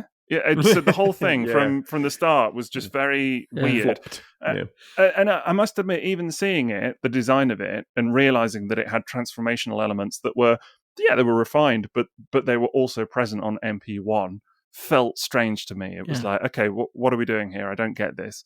And it was only getting it in hand eventually that I was like, oh, actually, this is amazing. This is an incredible toy. It's, in my opinion, better than MP1, even though MP1, and we should acknowledge this, has a lot of things. Like, I think MP1's amazing, and it's a testament to not just the design and the transformation and everything, but also the flourishes, the little pistons and all the little bits of die-cast and the working suspension. That flip out with pictures of the cartoon on it. There's so much stuff in that you they threw a lot in there, didn't they? That was it. Yeah, it's a one-off. Movable mouth plate. Yeah. Of the idea, man, to make the perfect Optimus Prime. The light-up matrix. There's so much stuff in that you just won't get again. It's incredible. But MP10, like, when that hit, I remember there was a big wave of, But I think it's all about perspective of the time. Like, because you can remember MP10 is still only 9 removed from 1. Maths. I love it. Yeah. And I think it was just being established that there was this line, and each one was like, I know we were getting a lot of the Seekers and there's Ultra Magnus, so it's not like there's 9 individual molds in between. But it was kind of like, it felt very early in the moment, because we hadn't had that sort of established changeover and churn with Masterpiece yet. It was still not at all. Not finding at all. its feet. So it kind of and there was very much, it came with the kind of the feeling of a reboot, didn't it? Even though it sort of wasn't, it came along because it was very much caveated with the scale. This is meant to be more in scale with Rodimus, and then the cars are now in scale with this, and not the other ones, And so that's one of the reasons that MP11 always felt slightly off, because again, it was kind of out the way. Same with Grimlock, it always feels massive. And then Yeah, and I think there's kind of a perspective with MP10 because I remember at the same time when I saw it, I was like, huh? And then when I got it from Toys R Us, and it was like, this is absolutely amazing. Yeah, Like totally. genuinely stunning thing. I think as well, what sort of made MP10 work in a way was Lambor Sideswipe. It was like looking Cars back, in the trailer. You got the two of them together, and it was so like cool. Oh, yeah, it was like, revisiting kind of childhood, came wasn't good. it? Yeah, totally. It was that whole thing. Yeah, Definitely it's brilliant. So It's brilliant. it took a minute to sink in, I think is what I'm saying. And to be honest, when they revealed MP44, I was into it and it was fascinated by it, but I wasn't like, oh my God, do you know what I mean? It wasn't like a huge revelation or anything. Whereas I can so clearly remember seeing pictures of MP1 for the first time, 20th anniversary Optimus Prime, just like mind blown. What is this thing, you know? And in a way, I do think that the new MPG 17, I don't want to say it's as big as that, but it's so different again that it has that same air of like, wow. It's got the excitement. Exactly. Yeah. That buzz and excitement of seeing a masterpiece that, dare I say it, will be fun again, right? That's kind of that's for me what idea. I've kind of lost a little bit of that. I think that it's not the line I will go to think, oh, this will be fun. You know, it's like I need to sit down for the next hour to make sure I don't. You're not having fun just taking them out the clamshell there. That's my favorite bit. The most transforming I do. Yeah. Most transforming do is cutting the tape. From inbox to shelf. Yeah, exactly. Ooh, that just made the noise exactly. Yeah, and that little squeaky noise as you disconnect the clamshell together. Mama. It is weird with this Prime because at the same time it's not the most exciting reveal they could have done, but it's kind of, it feels like a breath of fresh air at the same time because like we've been so, Masterpiece has just kind of settled into not a rut but into a routine and a pattern, and you just kind of assumed it's all cartoon from here. So I think that's why you get a lot of people who I think you kind of have to remember, I don't think they can genuinely blow you away anymore because we've been so well served by all of this stuff that it's impossible for them to do an Optimus Prime. Like we had a Robo-Sen one that transforms as everything, and people's reactions to that were not exactly blown away. You know what I mean? Exactly. It's like there's no way. It takes a lot now, doesn't it? 2025, we've been so well served. There's no way now that you could ever recapture that feeling of an MPO1 or there is a huge dose of cynicism out of there now. You're right, because like some of the Robosen stuff, you know, should be unanimously seen as like the coolest thing imaginable, you know, but actually the fact that people will look at it and just be like, sucks actually, you know. Short it's kind of like making an actual truck that transforms into Optimus Prime and you can park it on your drive when it walks away. That you know, then people will be amazed. But we have seen so much now. You're only going to get slight, you know, improvements on certain things. It's like if they do another Unicron, like we haven't had that many, but we've seen the HasLab one now, and we've seen the Armada ones, and while they're both very different, there's nothing they could do again where it would genuinely take your breath away, and you'd be like, oh, because I've now seen a Unicron. You know what I mean? Yeah. I think there's this kind of place now with these missing stories. link RC, and yeah. I think you got to remember the reaction to this. It's not that necessarily that it's, you know, that I think where people are like, it's not as exciting. You're like, there's no possible way it could be. Although I would say that it's interesting on the Roboson point you had there, Liam, because my friends who are not in the Transformers fandom and family, they will send me a Roboson Instagram or TikTok or whatever and go, oh, have you seen this? Normally like kind of 2 months after it's been released. But, you know, obviously I'm seeing this stuff as soon as it's out and in hand quite often as well, thanks to Rocky coming to TFN. But we're in it, but there's a very big difference of the people that aren't in it who looking at it, who do get wowed by Roboson and stuff like that. Well, your family are doing better than mine. My mum sends me pictures of that giant Gundam statue that they had in Japan going, oh, look, it's Optimus Prime. It's a Transformer. Amazing. So really? It's like, you know. It's like, mum. Yeah, oh, mum. But that speaks to what this sort of thing is for, though, isn't it? It's not necessarily to spark an excitement amongst people like us. The current fandom, yes. We're the people who are going to buy it regardless, and that's kind of the collectors. What we Who do. else? But it is to get eyes again from other people, and that's that's what it. the RoboSend That's it. thing does sort of really grab hold of. Is the amount of people I know who have no interest in Transformers, but they were like, "Whoa, have you seen that Transforming Optimus Prime?" And like, "Yep, the actual self-transforming one." You're like, "Yep, it's amazing." Those people are wowed by stuff like this. And it's the same with MPG 17, I think, much in the same way it was the same with MP44, the same with MP10. It's to get new eyes on the brand, new invigorated interest, engagement, all of those things. And I don't think that can be a bad thing, honestly. Like, I get why some diehards that are still hanging on in there for a Masterpiece Jazz are going to be disappointed, and I think that's totally fair. Believe me, I think that's that is really... also me as well. But to be fair, you know. But I'll forgive them for the fact that this is potentially not a reset as such, but this is the next evolution to the Masterpiece line, and we need it. We need this line to have its place within the market for both fans and people outside of the fandom. I think that would be really good. Do you not think that this could now signal a change, not so much as every toy is going to follow this pattern going forward, but you could still have your old MP car style jazz, and the Masterpieces could be very different releases. Each one could be its own totally different thing, and I think there's still room for stuff like that, because like I say, like MP Gym Ride, to me, I know it's MPG Gym Ride, but it still feels cartoony, very much in step with the cars and other Masterpieces. There's nothing there where I look at it and go, this is completely unlike it, except for the hand sticking up in truck mode. But even then, that's not too dissimilar to, you know, other Masterpieces that came along, like Hot Rod's chest or Bumblebee's feet, you know, stuff where you look at it and go, that feels like a refinement they should have made, or MP44's backpack, as people like to go on about, and stuff like that. Yeah, it's true. I mean, maybe, yes, the style gen denotation is the thing that's going to separate whatever comes next from, you know, your sort of more regular MPG stuff. We don't know. And I do think that, as before, almost like what I said about, like, with Lambor versus MP10, I think we need that to happen again. It was a bit the same with MP44. It's like whatever comes next is going to, you know, sort of inform backwards, if you like. And we had this with the Missing Link convoy as well. It was almost like it's not so much about the convoy, it's about what follows it. And that sort of tells you.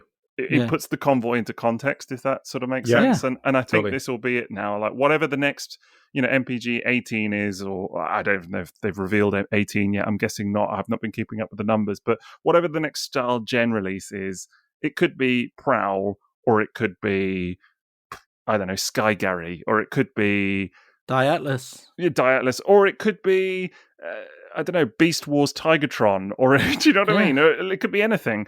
That's what you want Masterpiece to be. I feel like, me, ideally, is individual different releases of different things, rather than like a homogenous line of stuff that's all thematically tied together. But I don't know if that's because we've got older and we've seen it all now. And I know there are a lot of people who are desperate for scale and consistency, but I'm like, I've done that now. I've kind of moved on. Do you think? Well, do you think the next one could be MP like 17B? Oh, well, a black repaint. Yeah, because then would it be like MP 17BG? Oh no! I knew he was going somewhere because he was so tortured. He was smirking again. You know, you could tell by the way I walk. How when you get MP17, I want you to put him in a BG's pose and a photo it. Put it on the social. I got nothing else to say. I'm going to cut to commercial on that. I think I got nothing else to say now. You ruined this episode, Lee. We're not staying alive. Cut. The Transformers will return after these messages. Right, well, it's that time for the part of the pod where we're going to talk about our sponsor, and that is, as ever, tfsource.com. So you can go ahead and check them out for all your Transformers needs. And we're going to do what we always do, which is check out what they've got available in stock and up for pre-order right now. Just choose an item and just lark about it, really, aren't we? Just have a little banter about it. And I think tonight we're going to look at what have they got up there? They've got MPG 17 Optimus Prime. We've not talked about that in a while, have we? Oh, yeah, that guy. Yeah. Should we discuss that a little bit more? No, we're not going to do that. We should do an that. episode on that. Yeah, we should. Yeah, maybe another time. More on that later. Yeah. But we're actually going to talk about the Age of the Primes, Alchemist Prime, aren't we? Because he's a little stylish lad, isn't he? Look at his handsome face. And he's got. Is he wearing goggles, do you think? He looks like he's got some Yeah, sparkles. kind of like going little... on. Yeah. Little welding goggles, yeah. Definitely. It's a little great tash, head sculpt. a little goatee. It's a really, I love this figure. I love the figure. Oh, Macadam, isn't it? Yeah, Yeah. totally. Love the alt mode. Yeah, it's great. It's such a cool toy. It looks I'm fantastic. wondering how his wheels get to his chest. Yeah, it does look really good, doesn't it? Yeah, I'm really into this one. I think it got slightly overshadowed by like Onyx Prime and some of the other stuff that was unveiled, just because that was so like weird and wacky.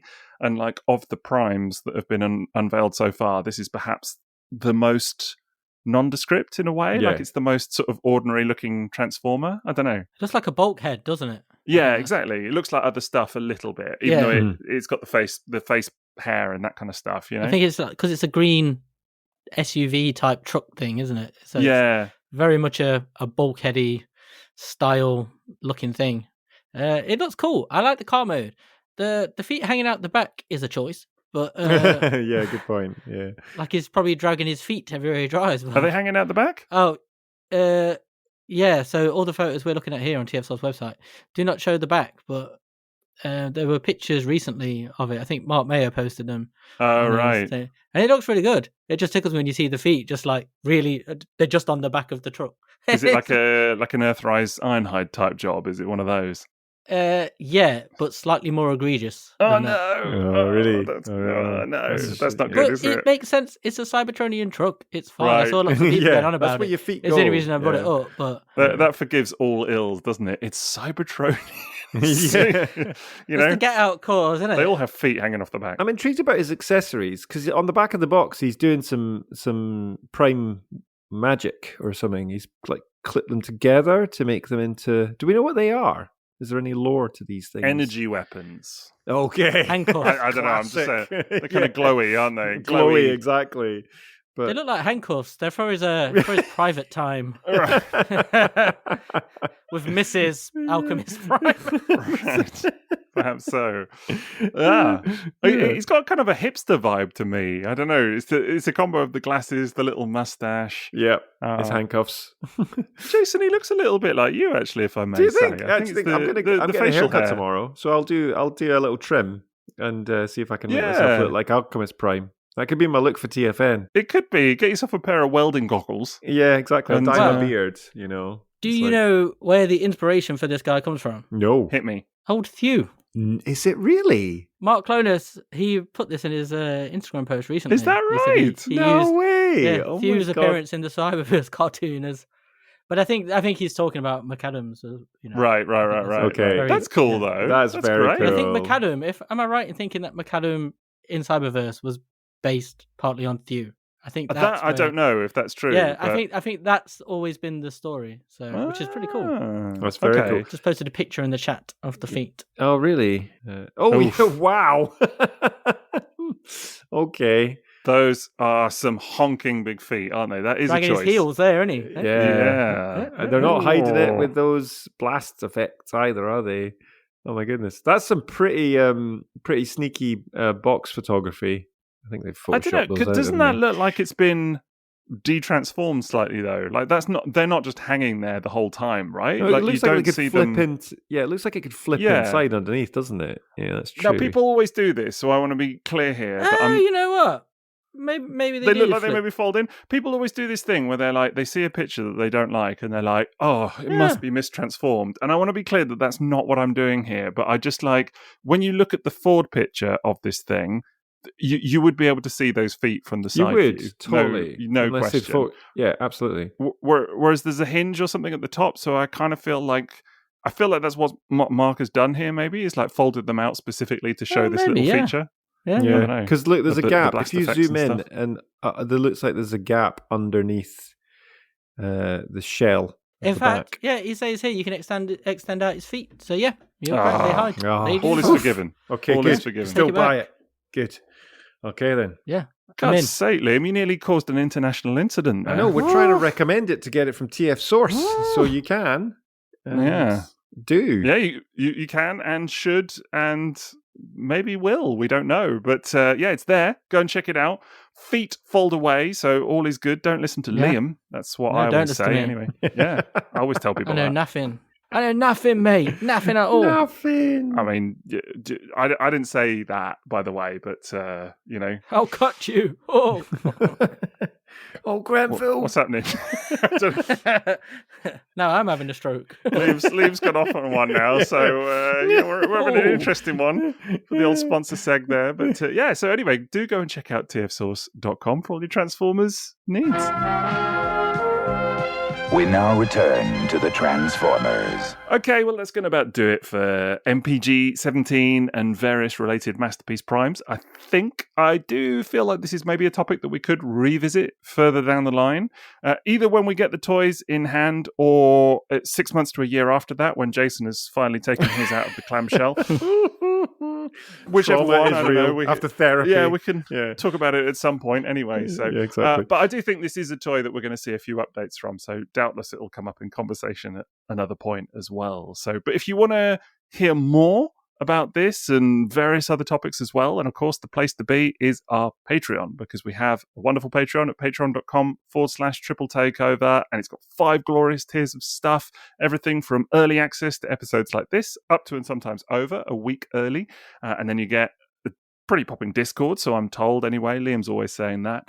And then you get 2 tiers Famously. of bonus material as well, everything from mini-sodes about a range of one-off topics and mini-series on a range of ongoing topics, everything from Skybound to IDW to Tapman to Jason's rather magnificent Titans Return series as well, so which has been going from strength to strength. So it's all happening really, and you want to get on there. Another big perk of our Patreon, of course, is that people can ask us questions. Isn't that right, Jason? Yes, indeed. And we've got one question tonight, but it's kind of got 2 parts to it.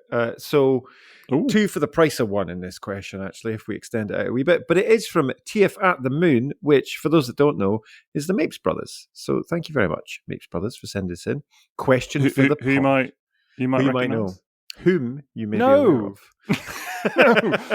That's my None of line that. for the Mapes Brothers. That's the wrong line. I know, I'm sorry. You know me and my curveballs. You were described on the Discord this week as Jason Curvy Balls, and I thought that was. I'm not going to Jason lie. and his curved balls. I actually audibly heard my skin crawl at that mention. So, Well, I'll be wearing my kilt potentially at TFN. oh no, But, that's it. You know. Oh, Sixo didn't. Oh no. Oh, no! But in the more Sixo voice. you should see my YouTube thumbnail pic right now. It's Yeah. like a look of vomit emoji. Do you know what I mean? Hands over the eyes. Oh no! Oh no! Yeah. Oh no! Jason has what? dot. Brackets, You won't curvy believe balls. what Jason has. Yeah. Talk about curveballs. Oh dear. Anyway. Yeah. Anyway, So the question. back to the Mapes Brothers question. Question for the pod. If you were asked to give a Transformers character a new accent, regional, country, who would you choose, which accent, and why? So as an example, Scrapper in a Cornish accent, as there isn't a tractor Transformer. And in brackets, actually, why isn't there a farm tractor as a Transformer? So that's why I'm saying there's kind of 2 different questions here. In the, why isn't there a tractor Transformer? And also, what would be your accent choice for a Transformer? So I'm going to go straight in for Liam. Well, on the tractor front, is that? Oh, yeah. What about that dude, the Moosehead dude from? Yeah, so he does get mentioned. Cause, What does he turn into? Yeah, Have we who's had that this guy? conversation before? And I No, thought it we've turns into a not, tractor, and but it turns it- out it oh, turns into from- something else. RID 15. It's RID, that's Yeah, it. I Yeah. think Thunderhoof. That's him. Yeah. That's the only... Thunderhoof, yeah. That's the only tractor. I remember having this chat, I think... Oh, does he turn into? So he does turn into a tractor. Yeah, it's kind I of... think It's very he's a kind of stylized. tractor, isn't he? Stylized Yeah, yeah, yeah. tractor. Ah, Yeah. there we go. See, Yeah, it's Ooh. tractor. Yeah, I had it's this tractor. There you chat go. There's with- that question answered. Right Done. out the gate. But it was I had this chat with Santiago Jones at TFN 1 year because me and him, Top lad. Love that guy. yeah, lovely, Nah, good lovely, guy. lovely man. And we were saying about why are there no farm machinery? That kind of thing. It seems like the kind of obvious stuff, doesn't it? But, Does a little it bit. does. But and with accents. So yeah, Liam, what do you reckon? Transformer and what accent would it be? Oh, I'd probably go with Huffer, and I'd make him from Leeds, so he's got like a Yorkshire accent. So he's all like put upon like. Now then, been down another hard day down pit. My little Energon whippet over there. No. See now, young man, I got some more of this. Walking up the hill, and it's just theme tune is that. So is this a Leeds accent that you're doing right now? Is that what's happening? I'll Just say general that. Yorkshire. Yeah. Now then. You're right. Now then. Is that what you're doing? Yeah, I'm having a sip of some water. See, if you're from Yorkshire, you have to say brush and dustpan instead of dustpan and brush. That's the thing. Is that discovered. a thing? Yeah. I lived there for like 2 years, and I never heard that once. Well, it's proper North Yorkshire. I'm talking like Rotherham Way, that sort of thing. Like they say brush and dustpan. And I also discovered a wonderful expression for the off license, which is the beer off, which I think is pretty good, actually. That's what we call it around here and all. That's what Beer we off. always call it around in the Midlands, was the beer off. Beer off. I've never heard that. I've I've never heard that in the Midlands. I've not heard that either. No, up in Leeds, it was always like, dearie me, lad, got another hard day on go, you know. It's been hard. Down the shaft. Been down. God. You know, No. smoking a pancake and all that, you know. And I'm only eating 9. some lard. Aye. Smoking a pancake? What is I don't know where that came from. To be fair, in Yorkshire, it's probably a bread cake. Aye. Bread Aye, cake. I'm going to get angry letters. I know, totally. From Leeds. From Yeah. Leeds. Fantastic city to go out and get drunk in, as I have many times. Yeah, Good Leeds times. is great. I love Leeds. It's good. Yeah. Sixo, what about you for your accent and Transformer? Well, I'm going to pick a Transformer as well, do I? What, like a known Transformer? A known Transformer, yeah. Whatever you A want. known Transformer. Wow. Yeah. A known well, Transformer. Okay. Well, I think for my accent, I'm going to go Brummy. Because, first of all, Midlands represent, and I actually grew up with family that had various stages of Birmingham accents and things like that. So I think, and my favourite was always like cousins and things sort of insulting each other, just going, "Yeah, shut up, you tramp."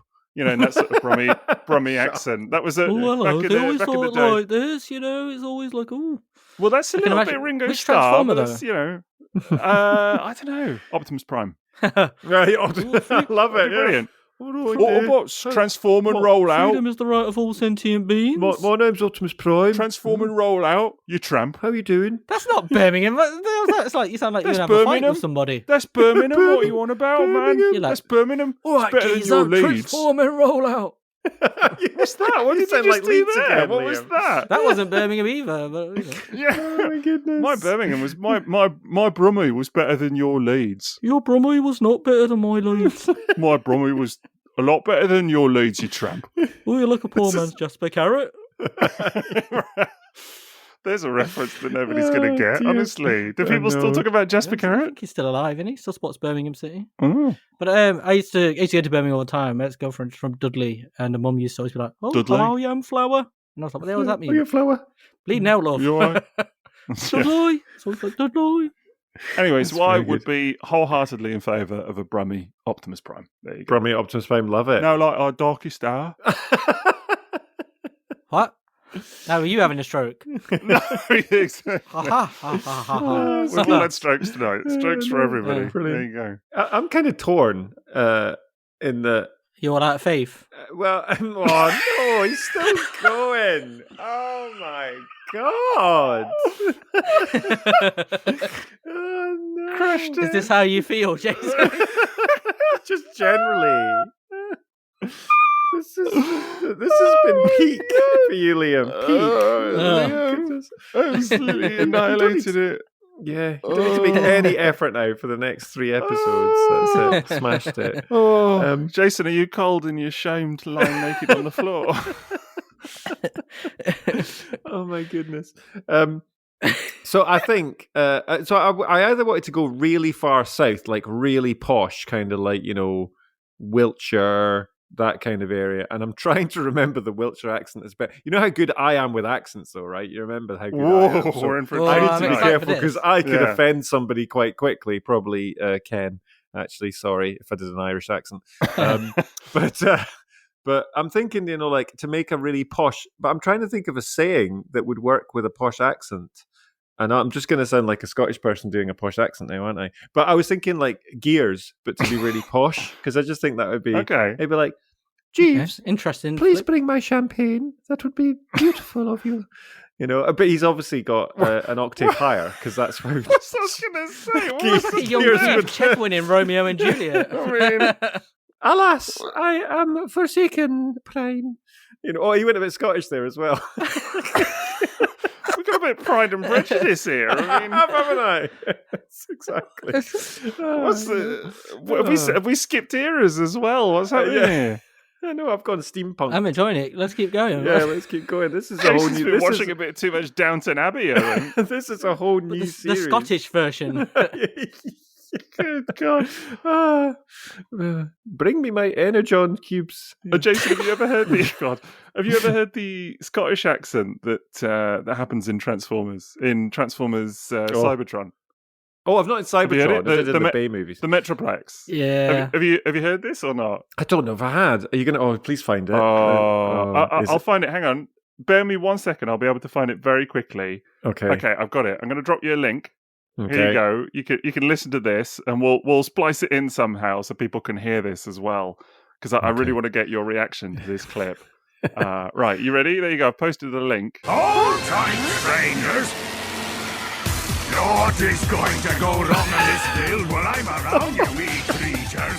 Please hurry! Our friends are in trouble! Fear not, lass. Your friends won't be in trouble for long. We'll have them out of this job in no Something, time isn't at it? all. I've had many an injury on enemy builds before, and I'm not about to start now. Even if your friends I'm not should about to know start better now. than to walk under a giant high beam. Oh, stand Wow. back. I've got a problem to solve. That's good, isn't it? Wow. That's exactly how everyone sounds up here. You wee Yes, creatures. Stand Yeah. back now. That's unbelievable. Stand back. Yeah. Whoa, someone had a lot of So fun that's clearly there. done by a real Yeah, Scottish person, right? Like- Absolutely. That's David Tennant right there that was doing that. isn't it? exactly. I think they did get him in for it. Sure, it's not absolutely. Christopher Lambert, the old true Scotsman. Yeah, The true Scotsman, yeah. the true. I think what's even funnier about that sequence is when you realise that in the original Japanese recording, which Mhm. obviously came first, all those transformation sequences, they had no audio. They didn't talk. Oh, really? The robots, they just transform in silence. So like they talk, normally, and then they transform. And during the whole of the transformation sequence, no talking. And when they did the Cybertron dub, they were like, let's just put in a shit ton of talking here. yeah. And it's all like in It's these random nonsense accents. I love it. It's just Well, hilarious. I think we've proved that we are very good now at accents. So we should do Hasbro, give us a shout. We're available. I can do Southern and Northern. And Downton Abbey. Yeah, exactly. Liam can do Midlands, Upper Midlands, and Sixo's doing Lower Midlands. That's it. And we'll get Maz back to do some Cockney. That'd work, wouldn't it? Cockney rhyming slang. That's maybe, where I yeah. live, the Midlands, Jason. I know, yeah. That's where he lives. And me, I know, yeah. You just staying consistent. You're crediting us with doing accents based on the region where we grew up and live. Thank you Yeah. very Yeah. much. That's great. Exactly. But I'm also applying that to me because I did live in Wiltshire for 3 years of my life, which counts. The why I'm Downton Did Abbey you live in now. Downton Abbey? Yeah, Yeah. pretty much. Probably. I don't know. Cool. Well, if you want to get more like this, then as I say, get on our Patreon. If you want to ask us some questions as well, you're very welcome to do so. That's at patreon.com/Triple Takeover, and keep them coming.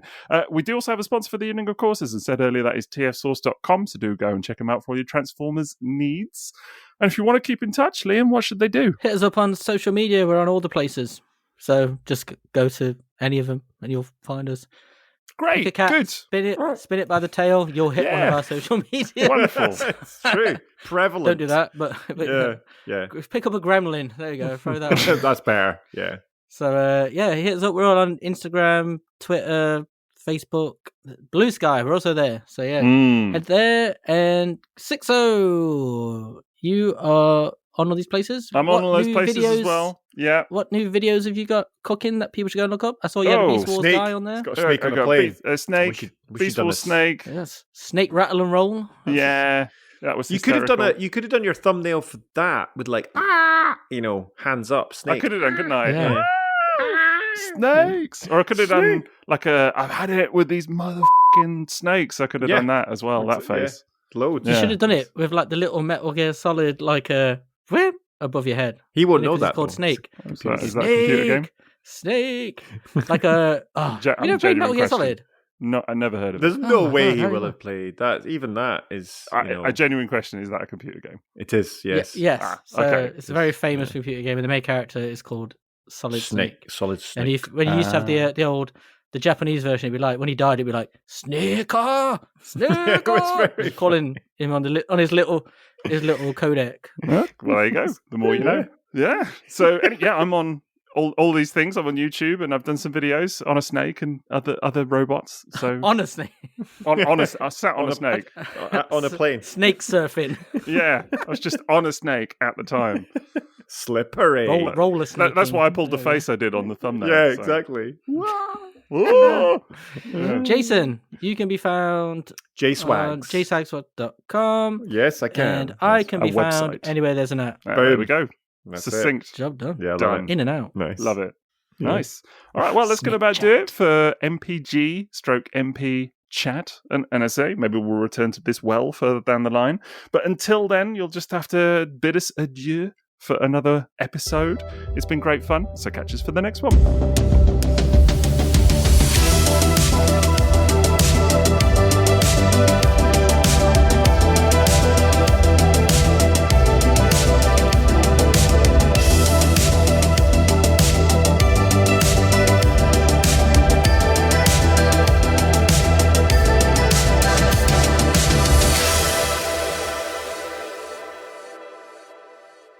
We should have given out some tips in that episode. Some tips. Tips. Yeah. Yeah, then it could have been MPG tips. How long have you been sat on that? It literally just occurred to me right as we finished. No, seriously, just then. Literally then. Oh, my don't goodness. Literally right as you were saying the outro. I was like, Yeah. oh, how did we get through the whole thing without making a PG chips? Look, you tips were joke? on fire with all the different cheeky quips throughout Burning. that, you know? Honestly. I don't get paid enough for this, honestly.